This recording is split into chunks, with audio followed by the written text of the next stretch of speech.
মই আজি আমাৰ কিছু বিষাক্ত আৰু অবিষাক্ত সাপৰ বিষয়ে অলপ কিছু ৰাইজে মোক ফোন কৰে, সাপৰ বিষয়ে জানিব বিচাৰে। আৰু মই পেজত একচুৱেলি মোৰ এই ভিডিঅ'টো নাই সাপৰ বিষয়ে, যিটো আমাৰ বিষাক্ত সাপখিনি আৰু বিষাক্ত সাপখিনি আৰু সাপ দেখাৰ লগে আপুনি কি কৰিব লাগে, সাপ ঘৰত সোমালে আপুনি কি কৰিব লাগে, এই গোটেইখিনি অলপ থুলমূলকৈ জানে। যিমান পাৰোঁ অলপ কম সময়ৰ ভিতৰতে মই বুজাব বিচাৰিছোঁ। সাপ বুলি ক'লে সাপ এটা শিহৰণ, সাপ বুলি মানে ভয় কৰে।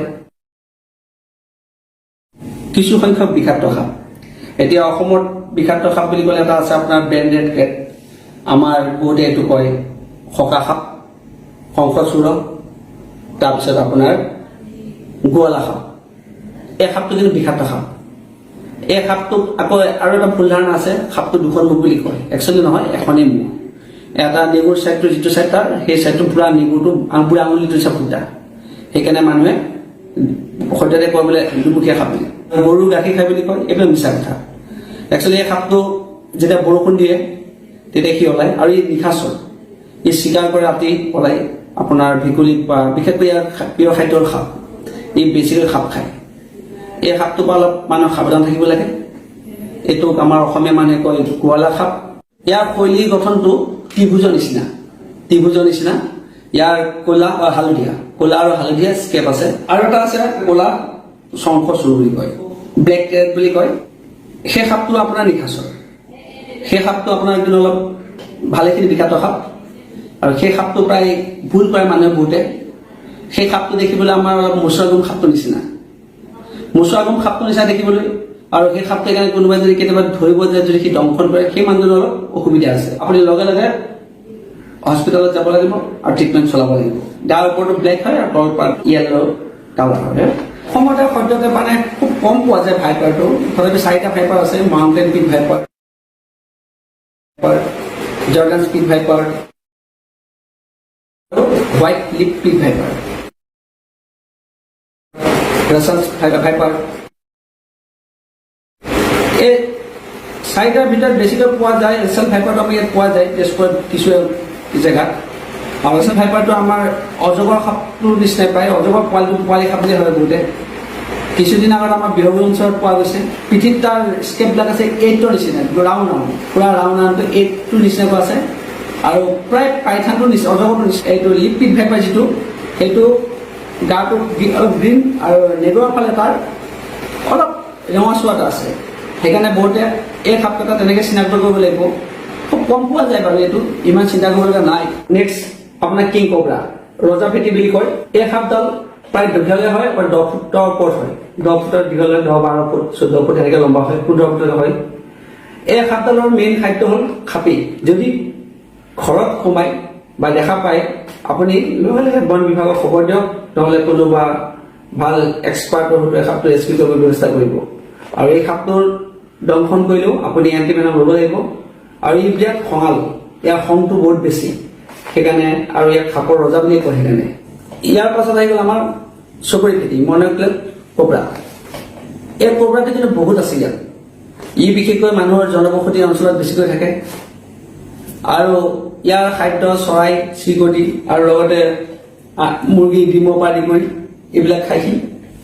পাৰ সজা, পাৰৰ ডিম খায়, সৰু সৰু পাৰও গিলি দিয়ে। এই চকৰি ফেটি সাপটো বহুত ভয়ংকৰ বিষাক্ত সাপ।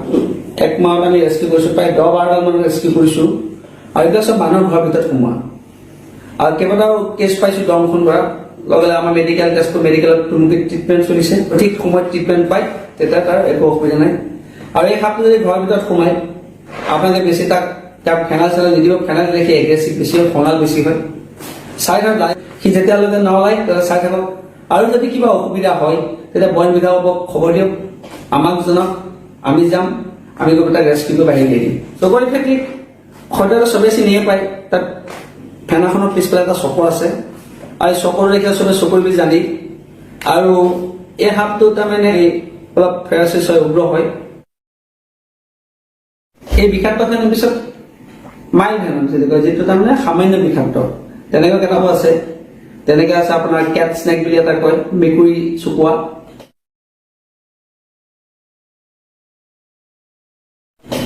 আৰু এটা আছে আপোনাৰ ৰেড নেক স্নেক, ৰঙামূৰীয়া, ৰঙা ডিঙিয়া বুলি কয়। ডিঙিটো ৰঙা কাৰণে তাক ৰঙা ডিঙি বুলি কয়।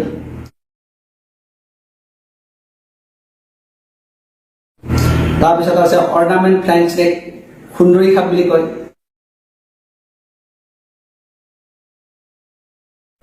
এই 3-4 বিধমান সাপ আছে, তাৰমানে সামান্য বিষ আছে।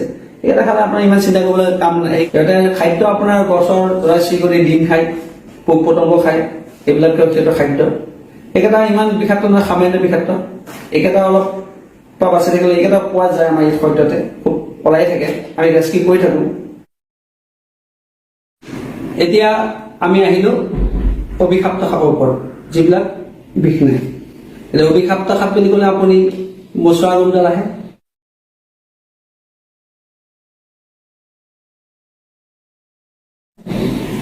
আৰু কৰ্কলা সাপ আহে,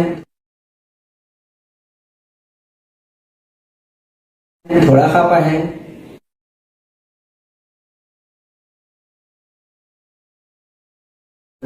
ধুন্দুলি গোম আহে,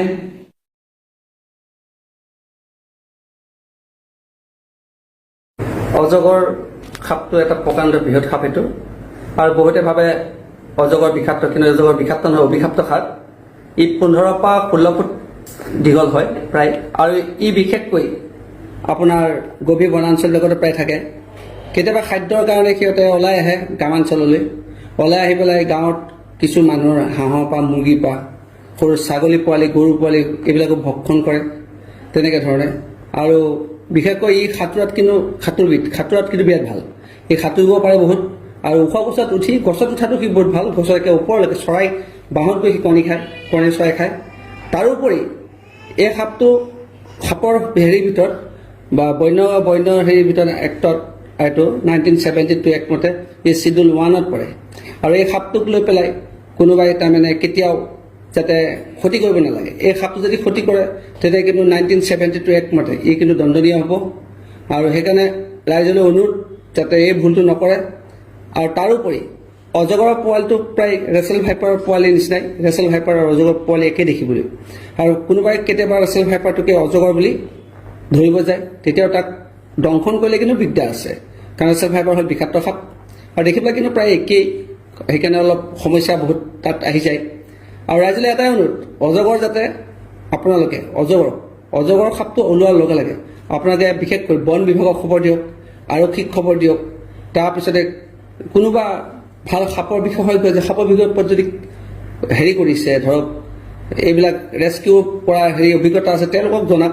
খালি সাপটো সুৰক্ষা কৰিব লাগে। ধন্যবাদ। অভিশাপ্ত সাপ বহুত বেছি আছে, সেইকাৰণে চিন্তা কৰিব লগা একো নাই। আৰু বিশেষকৈ মানুহৰ ঘৰত মচুৱা গোমটো সোমায়, ধুন্দুলি গোমটো সোমায়, আৰু বহুতে বিষাক্ত সাপ বুলি সেই সাপকেইটা মাৰি দিয়ে।